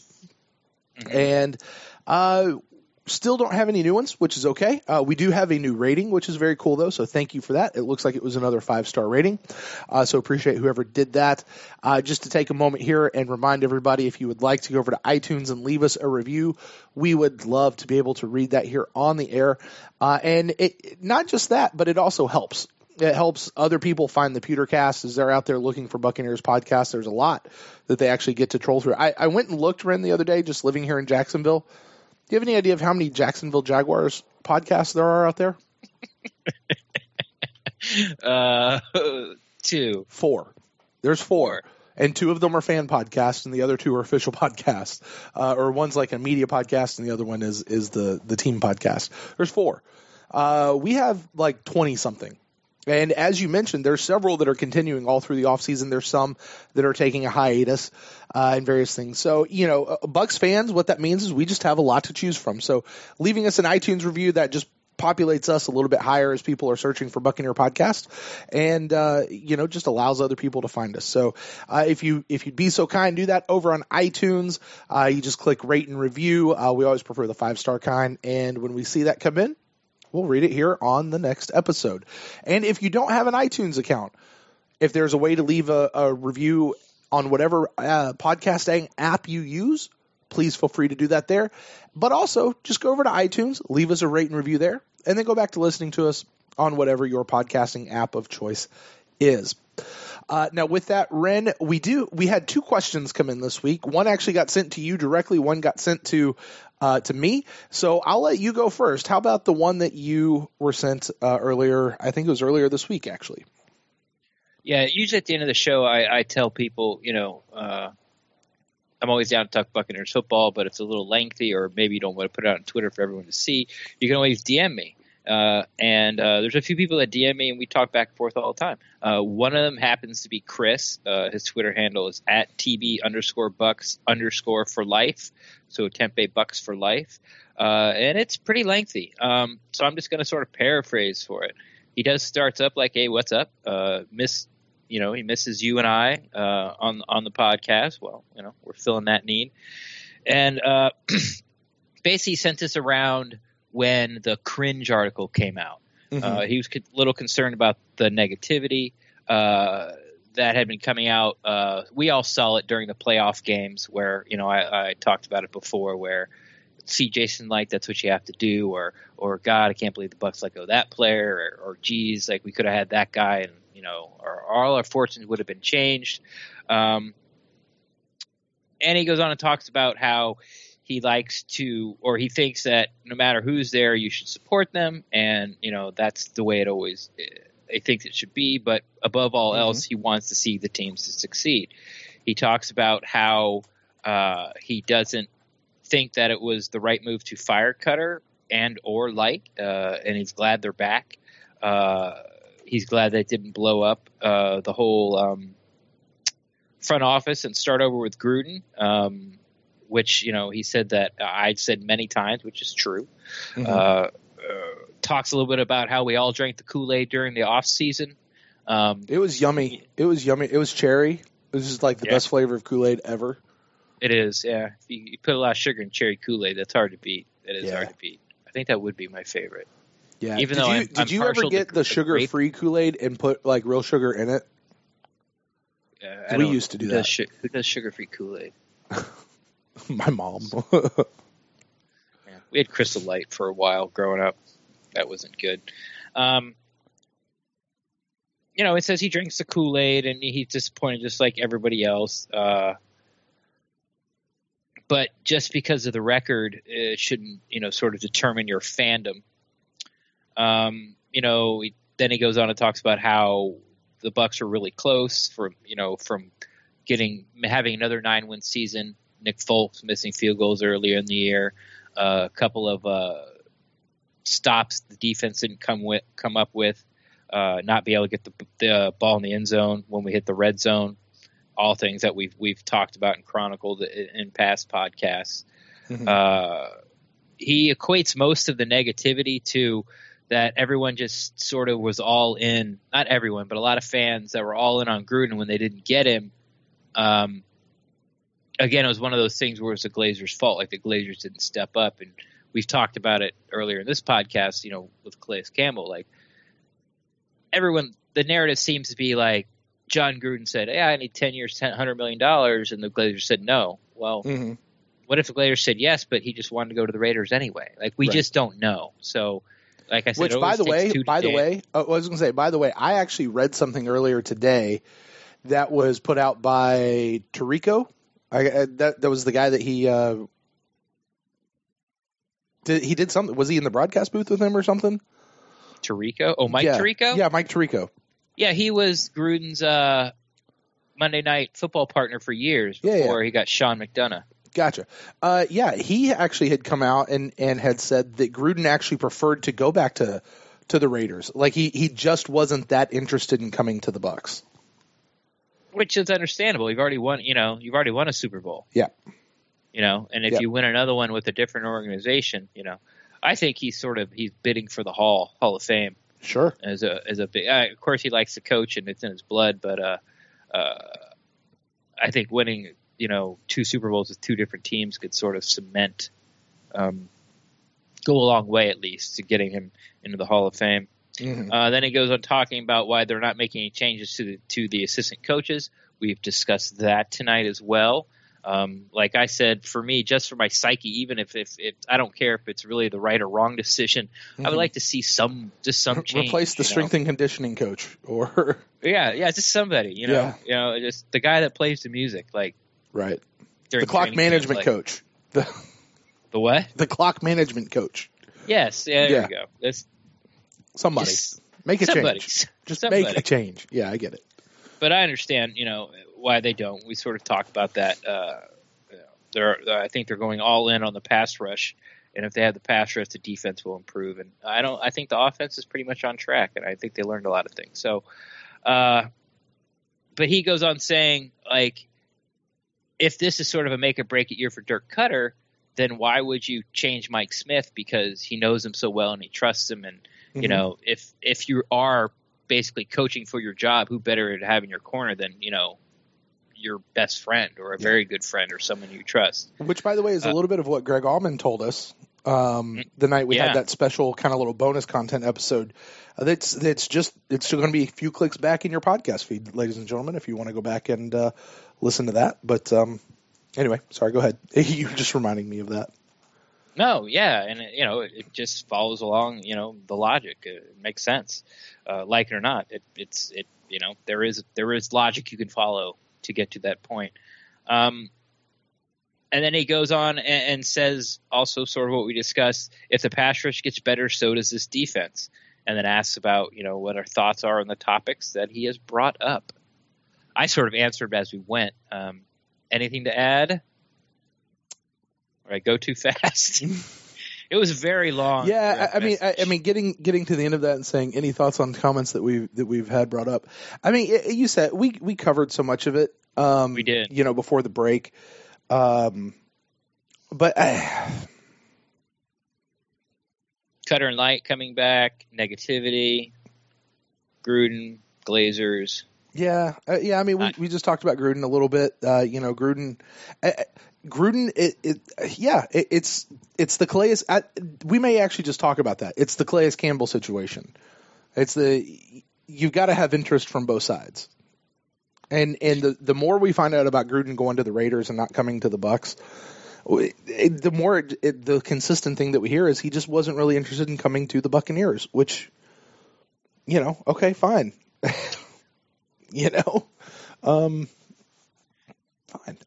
It doesn't bother me at this point. And, you and I were both very much on the train of we didn't really want Gruden back anyway. So yeah, exactly. But yeah, there's a lot. I don't know. I'm all for it. I'm good. Honestly, there really wasn't a lot of questions in there. The only real question was that actually used a question mark as a punctuation was, he makes a statement as like, if you're coaching for your job, then why wouldn't you want to bring back, Mike Smith? Like why do you need to make these changes if you're coaching for your job and these are the guys that you trust? Roll with your crew, basically. Yeah. Well, but the difference for Bucs fans versus what it seems like it is for Dirk Cutter is Bucs fans have lost faith in Mike Smith. Right? Yeah. Well, yeah. I mean, because it was this time last year, Ren. I mean, it could be a year ago to the day that we were like, oh, they just re-signed Mike Smith to, they locked him up for at least 2 more years. This will be the best offseason free agent signing that's not really a player. Like everybody was lauding Mike Smith this time last year. Yeah, I don't think he'd been signed yet. I think we're all pining away for him to come back. Right. There was a point but last year. But it was close. I mean, it was close to this point last offseason. Yeah. I would have cut off my pinky to get Mike Smith back. Sure. And now, I seems like I probably should have kept it. Right. But I mean, I think that's the difference between Bucs fans and Dirk Cutter is he hasn't quite lost faith in Mike Smith. And I will say this to kind of bounce off that a little bit. I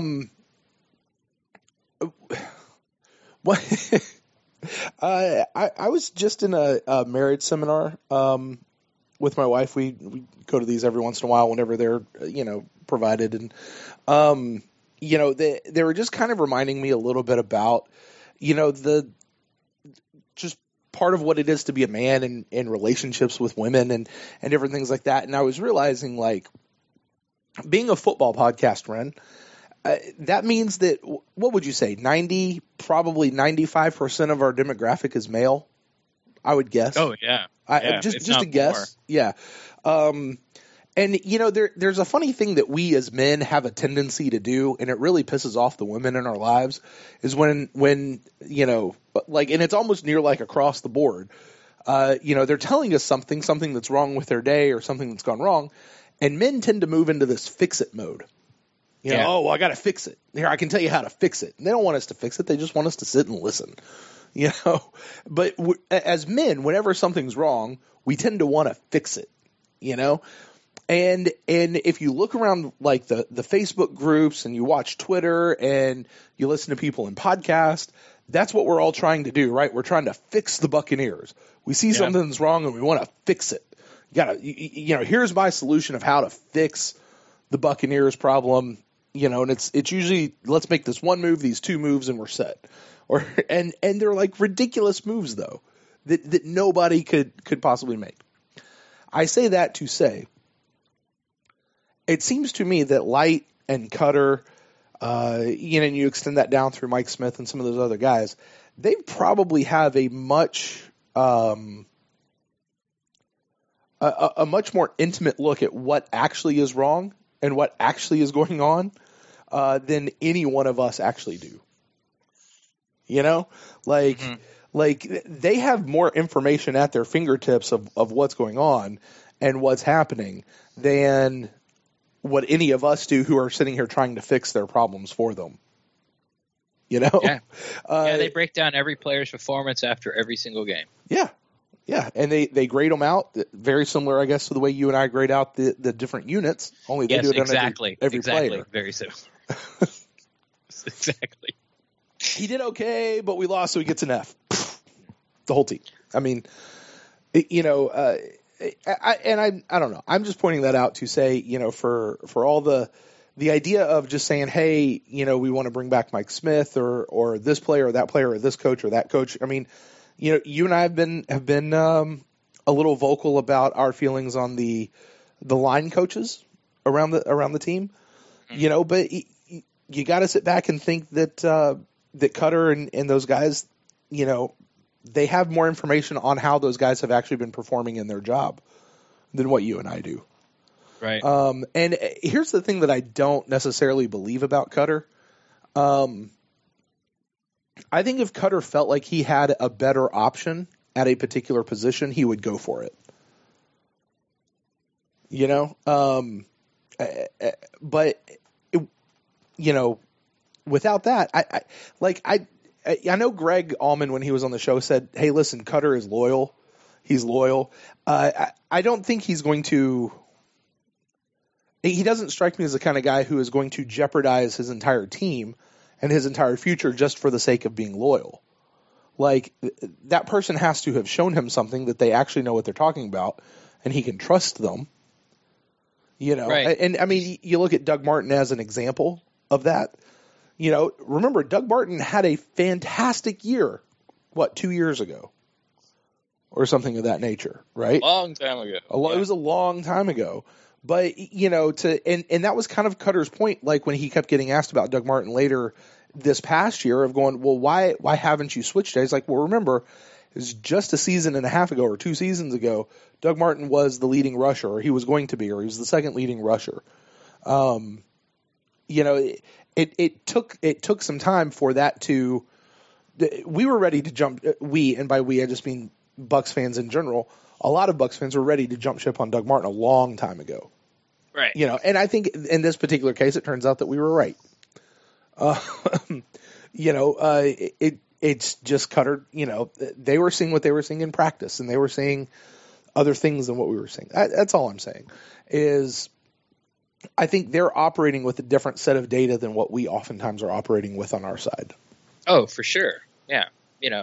We can sit there and watch a play, like the offensive line gives up a sack, and we can blame the guard because, he didn't see the Mike linebacker coming in as his responsibility, but you don't know. Like, you don't know what the line call was, and you don't know, the whole line shifts. The way they block is based off where the mic is, and, that's how they base that off.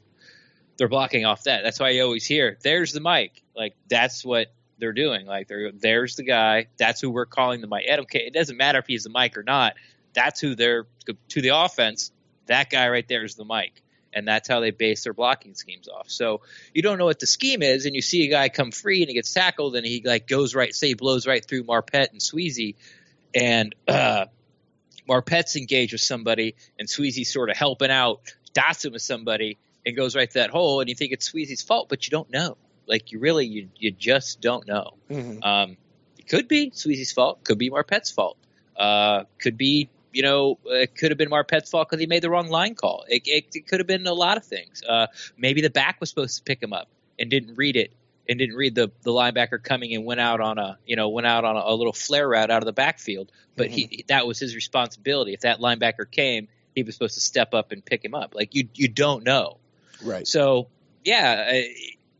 And also I want to get back to you saying how Dirk Cutter, is not going to mortgage the future of the team or his livelihood, not be that loyal. Because if you remember, bringing up Greg Allman again, he was on there. Lovie Smith had just fired a guy that had, I don't remember if it was he found him in college or something like that. Yeah, he'd known this kid since, like, he recruited him or something. Right. He'd known this kid forever, and every basically job he had in football, Lovie Smith had given him, and finally it came to fish or cut bait with the guy, and Lovie let him go. And this was a guy who just, 2 years earlier. The reports are, he went down with the ship because they told him to get the Glazers, Jason Licht, said get rid of some people, and he's like, no. And they're like, all right, well, I guess you're all fired then. Mm-hmm.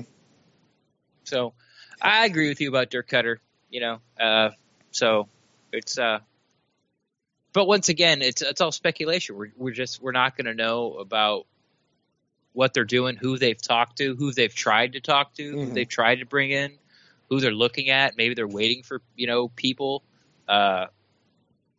maybe coaches that are still playing, maybe coaches that aren't, and if they are, and they make overtures to that person has to reciprocate. Yeah, exactly. Yeah, that's what I said. That's what I meant by who they have talked to or tried to talk to. Right. If that coach is under contract, they have to get permission. Right. From the team, and the team can say no. Yep. All right. Well, you got anything else from Chris there? No, that was it. I did condense it a lot. It was long, and when I tend to read something that long, I get a little monotone. So I tried to hit the highlights of it. But it was it was basically, this is where I am as a Bucs fan. Where are you guys? And like I said, I think we covered most of it pretty much in the first part of the pod. Sure. So, hopefully he got all his questions answered. All right. And Chris, if you didn't, you got something more specific, shoot us back another message. We've got another episode coming up here in 2 weeks. Well, with that written, we actually got one email in this week from our favorite chef, Mr. Aaron, writing in. And, Aaron's he's a long-winded guy. I have edited a lot of his emails over the course of the year, but I always appreciate when he sends in. Today, however, his was fairly short. But he asked 3 quick questions in succession, and Ren, I think we'll take them one at a time. Okay. But I'll read all 3 of them first just so we know what we're dealing with, and then we'll go back and we'll do them one at a time. But this is what he says. He says, what are your guys' thoughts on the team as a whole after this year, and what mistakes, in your opinion, need to be corrected, and what progress is there to build on into the 2018 season? So, Ren, I think this is kind of more of a bullet point type deal, but I'll toss it to you first. What are your thoughts on the team as a whole after this year? I have chalked it up to, it's just one of those years. I think there's lots of talent on the team. Obviously, we've talked about the pass rush almost about nauseum. I think just about everybody would agree, unless you have a personal vendetta against some player on the team that you absolutely despise, that you would agree that the pass rush and the defensive line play as a whole was the biggest factor for this team not meeting its expectations. The offense was up and down, especially in the red zone. I think that might be number 2. But as a whole, I think the arrow is still trending up. I think Jason Licht tries the best he can to fill holes, but when it becomes like a glaring hole, I think he does fill it. So I fully expect cornerback, defensive line, and running back to be looked at heavily in the free agency and the draft. Yeah, I don't know. I was thinking about it, and I think the best way I can say is I think that this team is a lot further away than what we thought it was last year. And at the same time, it's probably not as far away as we think it is right now. Does that make sense? Yeah, like I know what you're saying. I think that, and I'll clarify this again. When I say we, I'm just kind of talking about sort of the Bucs fans in general. That vibe you get from Bucs fans if you're on social media at all. Right. I think we are grossly underestimating just how much injuries actually impacted this year, and what we could do, especially on defense, but also even on offense as well. Yeah, and that's the pass rush that you just brought up. I think that's also the Jameis injury. I still feel like we are grossly underestimating just how much of a big deal that actually hurt our offense in several ways, and that's not just on the field on Sundays, but also probably through the week as well. Whether they realized just how bad it was or what it was actually doing versus not, and if Jameis was going to continue to be hurt or not continue to be hurt or whatever all that meant. But in all of that, I want people to hear it. I'm not using those as excuses. I think it's just it's a statement of, I can't say facts because I don't know if that's really a fact or not, a suspicion. I suspect that injuries were played a bigger part than what we even realize today. I think coaching can only account for so much. It's at some point it's got to come down to the guys who are lining up with helmets and pads on, if they're actually executing. And you go back, well, it's the coach's job to get it out of them. Yeah, but at some point it's coaches can't go out there and take the snaps. They'll get penalized if they do. It's got to be those guys, and they have to execute. So, I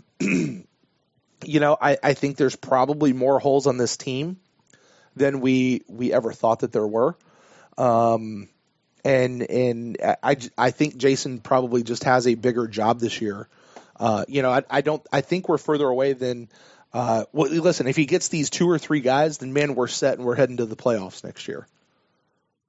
I think there's just a lot of work, What did you just say? What did you just say? Huh? I said I think that there's a lot of more holes on this team. No, before that, what did you just say? If we get 1 or 2 guys, then we're going to the playoffs next year? No, that's what I'm saying. I said it's more than that. It's more than just saying if we just get these 1 or 2 guys or 3 guys, then man, that fills all our holes and we're ready to go. I was like, oh, here we go again. No. Yeah, I just, I would not have said that this time last year, or maybe not this time last year. Heading into week 2 of the season, I would not have said that. In fact, I didn't say that. I went on other podcasts and said, well, who are you going to cover? How are you going to defend this? Look what we just did to Chicago. We're amazing. We're awesome. We're going to go to the Super Bowl, and we're going to beat the Patriots there too. That's where I was. Yeah, I remember. Coming off the Bears game. And, yeah, man, glaring. All right, well, with that said, Part 2. Well, okay, and what are my thoughts on the team as a whole coming off this year? I will stress the other half of what I said. We're probably not as far away as some of us think we are right now. Yeah, right. And I'll let everyone's going to be gun shy this offseason.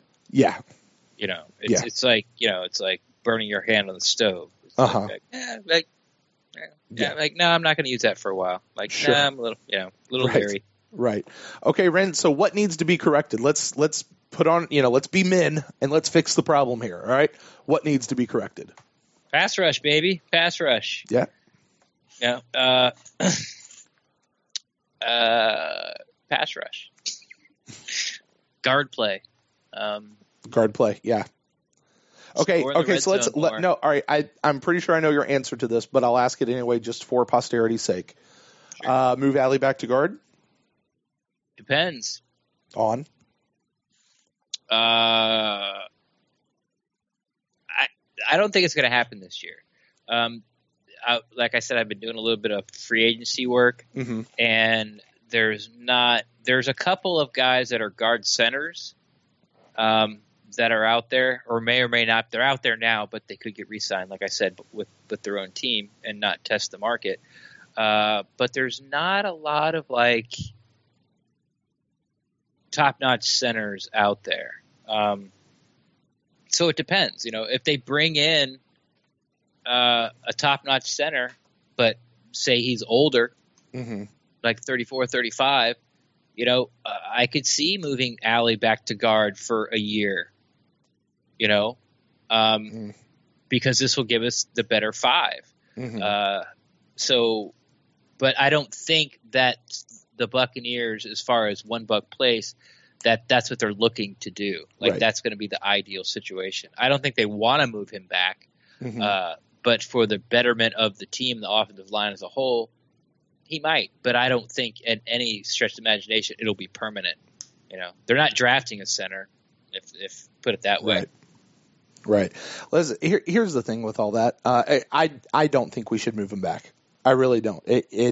Unless in the draft or in free agency we find a young, incredible center who's going to be with this team for years and years and years to come, I don't think we move Allie back. I think Allie was playing pretty good as center. I think he was doing just fine. I don't have a problem with Allie at center. And to be honest, I feel like it's probably easier to find guards than it is to find a center in the draft and free agency. Oh yeah, I would guess. So no, leave Allie at center and let's focus on the guard, because look, here's what's going to happen. You get rid of Sweezy, which I don't think we're going to do either, by the way, but and we might, but I don't think we're going to. But say you get rid of Sweezy, you move Allie back over there, right? Well, okay, now you've got to find a center. Okay, or you get rid of Sweezy, you leave Allie at center. Well, now you got to find a guard. Either way, you still got to find somebody, right? Guard's a lot easier to find. Right. And if you can't find a guard and you still get rid of Sweezy, then guess what? We still have Caleb Beninock, who's been cross-training across the line. We still have I don't know that Michael Leakey's been cross-training across the line, but we have other guys that we can actually on this team right now plug in there if we had to. And just using the old eyeball test, they'd probably still be at least as good as Sweezy. Again, just the old eyeball. I'm not a fan of moving Allie back to guard. Everybody and their brother seems to be like that's their personal private. I was going to get gross on it, but I'm not going to. That's just their own personal private dream, and I just don't agree with it. They look at it and go, "Oh man, he was so great as a guard. He was okay as a center." So move him back to guard. Like that's the thinking process there. I think he's fine. The bigger thing is you've got to stop the rotation at left guard, which I think we will. And I don't know. I have questions about the whole J.R. Sweezy thing that I think could only be answered in a sit down with George Warhop or Dirk Cutter. Right. But I think get him on the horn. There you go. That's why we need our press credentials, Ren. We won't be able to talk to George Warhop. He only talks once a year. I'll find him. No, you know what I'll do? Oh yeah. I'll find out. What was her name? Rebecca, or whatever. What? Remember on the one short day at One Buck Place, I was talking about that girl that I met in the hallway. Who's like, oh, that you were like, want me to get the door for you? And she's like, are you allowed to go in there? No, I was just going to open the door for you because your hands are full. Your hands are full. Right. Trying to be nice. Jesus. Anyway. Excuse me. Yeah. Which, if you guys have not listened to that, you can go back in the podcast feed. I might tweet it out. I don't know. Might put it in the show notes. Short day. That could be. That was a good episode. It was a fun episode. Because yeah, it's pretty much every listener's dream. Hey, what'd you do? Oh, I got a press credentials for one day and $1. Yeah. Let me tell you what happened. Right. What's it look like in there? Where do where all the press guys sit? What's the auditorium look like? Yeah, that was a good one. So yeah, I just listen. I think we'll be looking for an upgrade at guard, and if we don't get it, I think they'll be okay to run with Sweezy. And if they do, then I don't know what Sweezy's cap hit would be this coming year, if any at all. But we'll see. So if they got rid of him, yeah. You're looking it up right now. 1.875 mil. That'd be the cap. That'd be dead cap. That'd be dead cap, and then the year after that it's 1.2, and then the year after that it's 625,000. So 2, 3 be. Yeah. If they cut him, the next 3 years it would cost just over $3.5 million. Yeah, that's an expensive guy to pay to not play. Yeah, especially since. Yeah. I think the biggest cap hit we have right now is Roberto Aguayo. No, that got taken off. Where he got picked up by Chicago or whomever. They took his contract. Like that took it off our books. Oh, okay. Yeah. Well, then the biggest one is Jeremy McNichols at $197,000. All right. That's our biggest cap hit. All right. So that definitely, I think that's a thing that needs to be corrected. I think another thing that needs to be corrected is Doug Martin needs to be released. I hate to say that, but it's true. What are we talking about? We're talking about what needs to be corrected. Oh, okay. What needs to be corrected? Second part? Yeah. Well, second part. Guard play. I agree with you on the pass rush. I do think that Doug Martin needs to be released. I think they need to focus on defense in the draft, which I think they're going to. Mm-hmm. And by the way, I don't think that what they have done previously in the draft has been a mistake, like focusing so heavily on offense. I just think that the defense is a bigger priority now. Like, I think it's our biggest priority now, if that makes sense. Yeah. I mean, they've tried to fix the guard spot. Mm-hmm. Ideally, excuse me, if Pamphile had a better season, a more consistent season like he did last year, and Sweezy was the player they thought he was going to be, like, the line would be set for next coming up year. And they only really, tight ends are set, wide receivers are set. They were hoping the running back would be set, but, Doug Martin. So with offense, the only thing you really need to upgrade is running back and guard. And that's really it. Like, everything else is set. On the defensive line, like, Jesus, throw it at everybody. Yeah, throw it at everybody except for Gerald. Honestly, I mean. Well, besides the linebackers, you can upgrade everywhere. Sure. I mean, Gerald McCoy, of course, but there's 3 other positions on the defensive line besides Gerald McCoy. Exactly. So. Yeah. I think those are the things that really need to be corrected. How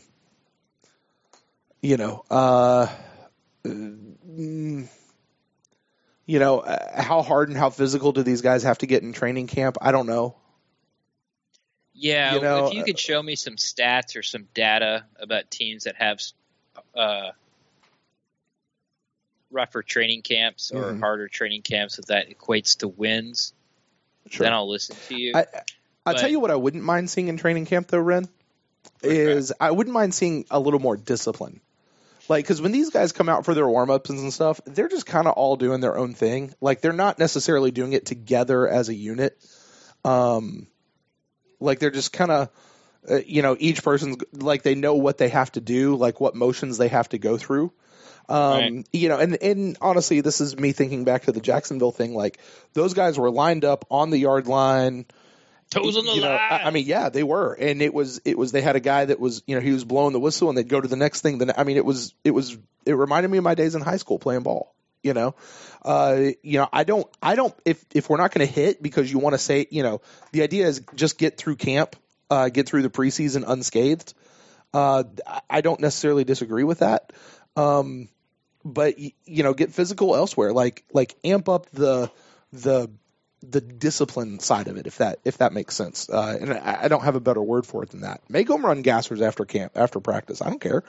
They did run gassers when. Remember, there was always two practices. There was the practice that we'd watch, and they go into meetings and they come back out and do the walkthroughs. Like the gassers you saw in Hard Knocks, there was no one in the stands because that was during the walkthroughs, and they were getting it wrong, so he made them run gassers. Gotcha. Now, here's the thing. Mm-hmm. Just because Jacksonville ran a hard training camp and now is one game away from the Super Bowl, it doesn't mean anything. The Steelers are notorious for running a hard training camp. They've been tackling to the ground ever since Tomlin got there at every practice. Now the Steelers are a top-notch organization, and they make the playoffs just about every year, and they probably should have beat Jacksonville, but they've got a Hall of Fame quarterback, and they've got arguably the best running back in the league, and arguably the best wide receiver in the league. Like, they've got talent on there. They should be able to win 11 games no matter what they put out there on defense. Sure. Now, on the flip side, Greg Schiano, the toes on the line guy, how'd he do? Well, let's not swing the pendulum all the way to the other side, Ren. Okay, let's go back to Leland Bennett, another Buccaneers head coach. Sure. I think he won 8 games in 3 years with the Bucs. They did 3 days. Mm-hmm. Well, but again, that's disciplinary. Ray Perkins, same type of tough guy coach. Sure. They had tough training camps. How many wins did that equate to? So you just can't cherry pick. Like, are the Patriots practices like that disciplined and hard? Because they've been, Super Bowl every year since I feel like I'm 12 years old. Mm-hmm. I looked this up the other day. They have won their division every year since 2009. Yeah, well, because they played the Dolphins. Yeah, I mean that's one. That I don't. I've been on that tirade all year. It's like, why the Patriots go to the playoffs every year? Because they play in the AFC East. That's why. Right. When you start the year off at 5-1, at worst, you only got to win 6 more games, out of 10 to get 11 wins. And you're going to win your division, which means you have a playoff game at home and probably get a first-round bye. So you got to win 2 games to go to the Super Bowl. Now, they do, but, it's just the Patriots aren't as, good as they think they are. Like, if they played in any other division in football, they would not be having this miraculous run, in my opinion. Not that they don't have a great quarterback and probably the best coach in the league, but blah blah blah blah. Anyway, I don't talk about the Patriots. Yeah. But yeah, so I mean, Ray Perkins was the same way. Like, tough camps. Mm-hmm. It doesn't equate to wins. It just doesn't. You can't tell me. It's just something to grab onto. Mm-hmm.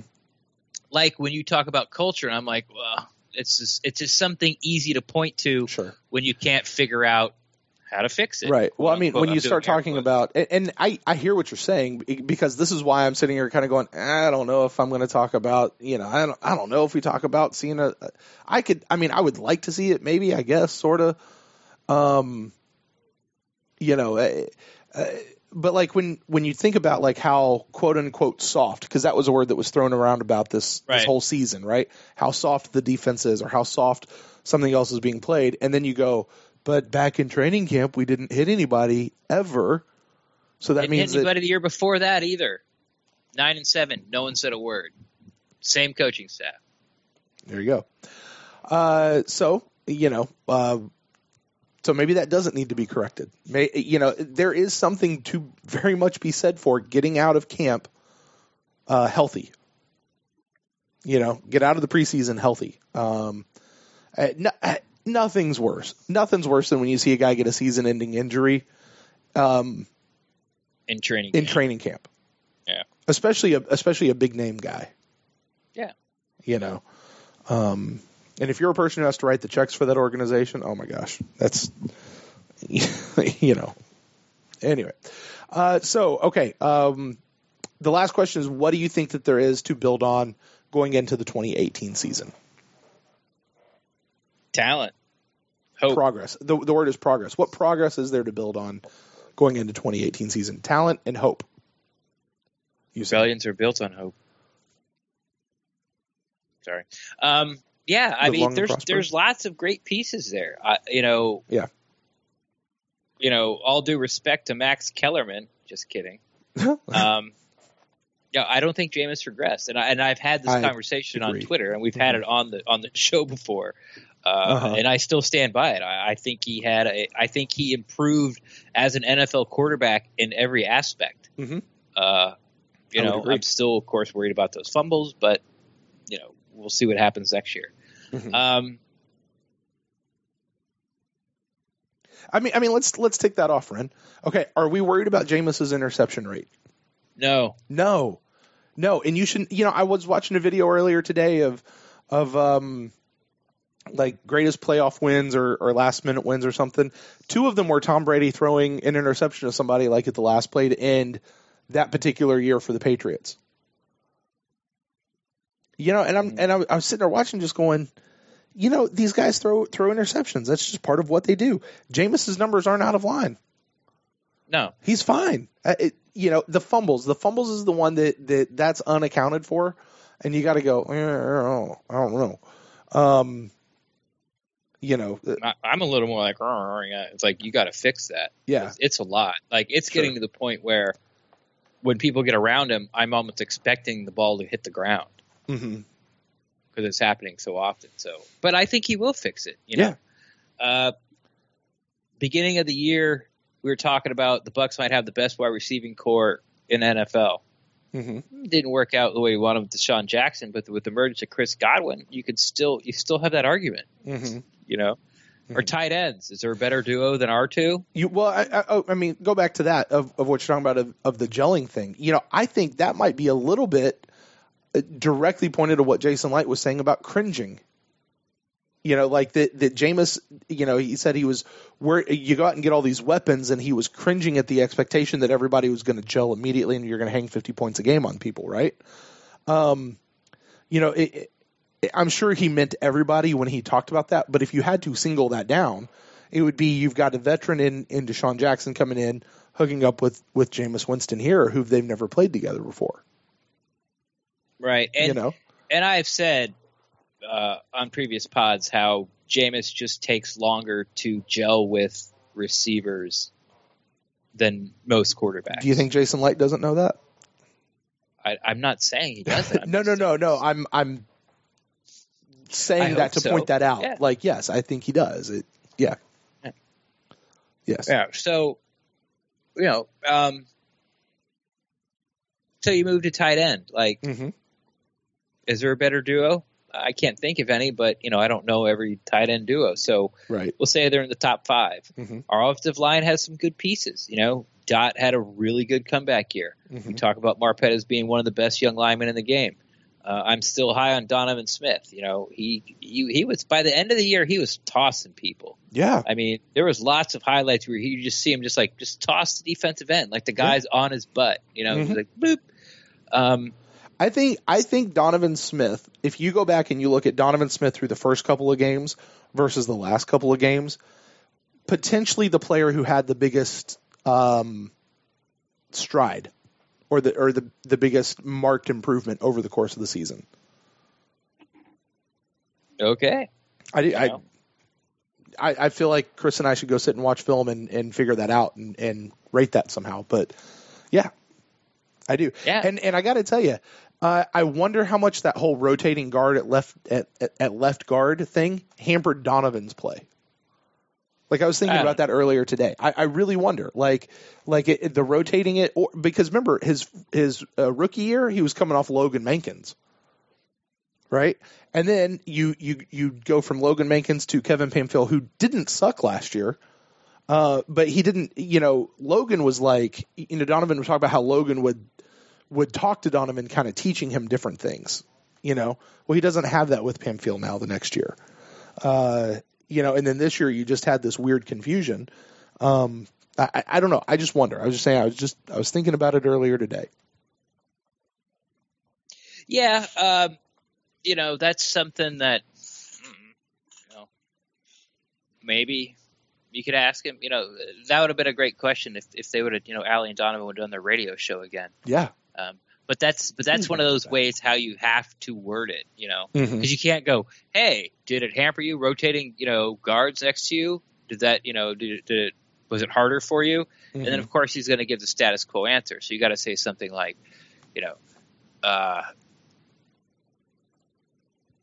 obviously, you don't want to throw anybody on the bus, but as an offensive line, it's the general rule of thumb that when you keep the five guys together, they sort of build this dynamic and work better together. Mm-hmm.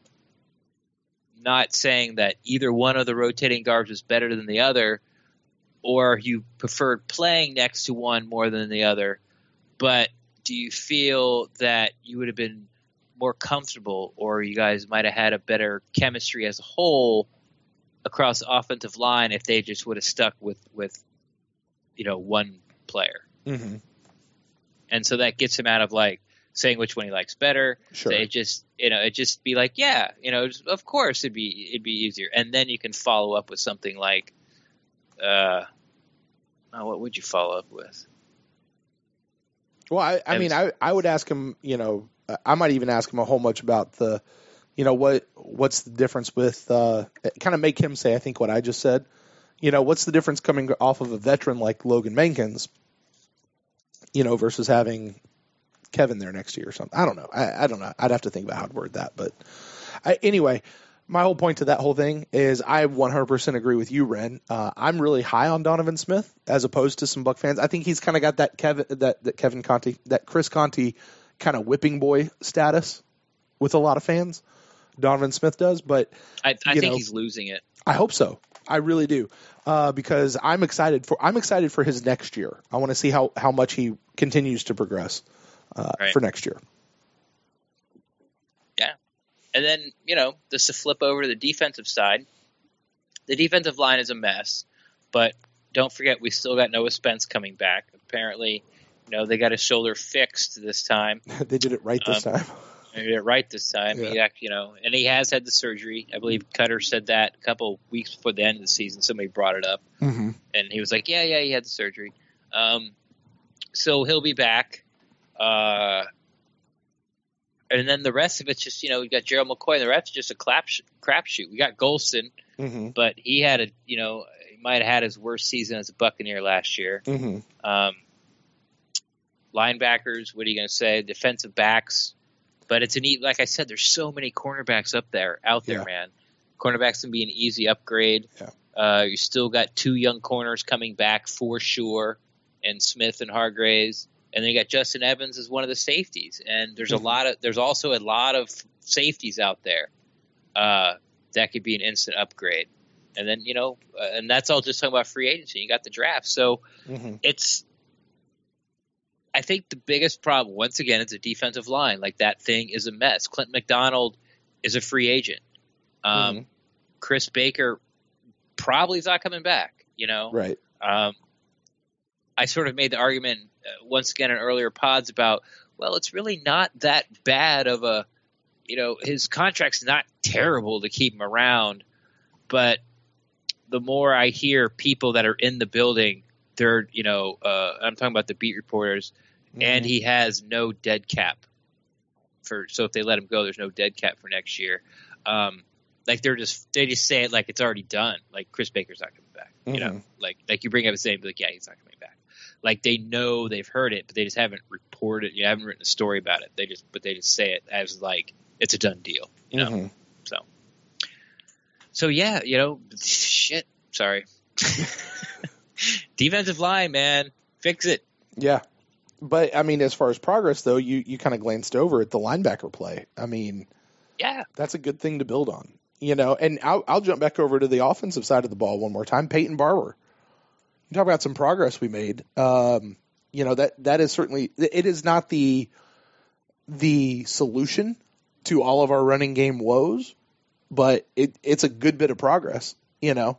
I think this offense can win with what Peyton Barber gives you. I agree. And I've asked that question a couple of times, and I don't think I asked it right. I asked it when Cook was on with us, Mark Cook from Pewter Report, mm-hmm. and I forget who I asked. Somebody else. It might have been Greg, but I don't think so because we were all talking about Gruden for mm-hmm. that interview. But it's something Mark Cook says when he used to coach high school. It's like he's like, get me 3 yards, don't lose me 2. Right. And that seemed to be what it was, either or with Doug Martin. It was like 3.5 yards or lose 3 yards. There was no in between, it seemed. Mm-hmm. With Peyton Barber, he's not going to lose yardage for you, and he's going to get what's there, and then he's going to fall forward. Now, he's not a really tall guy, but he falls forward, that's 2 yards. So even if he doesn't get one step past the line of scrimmage, he's going to get 2 yards. So, Peyton Barber, if you give him the ball, he's going to average probably over 4 yards a carry for you over a period of time, just because he only has to take 2 steps past the line of scrimmage to get like 4 yards. He doesn't – he's always going forward. He's always falling forward. And then he has that extra wiggle – as he's going down, and there's so many times you thought he was stopped, and he turned like, 2nd and 8 into, 2nd and 6. And, I think he's good enough to make this offense hum. But yes, for sure, he can be upgraded. Yes, I think we can win with what he gives. I still think we need another person, though.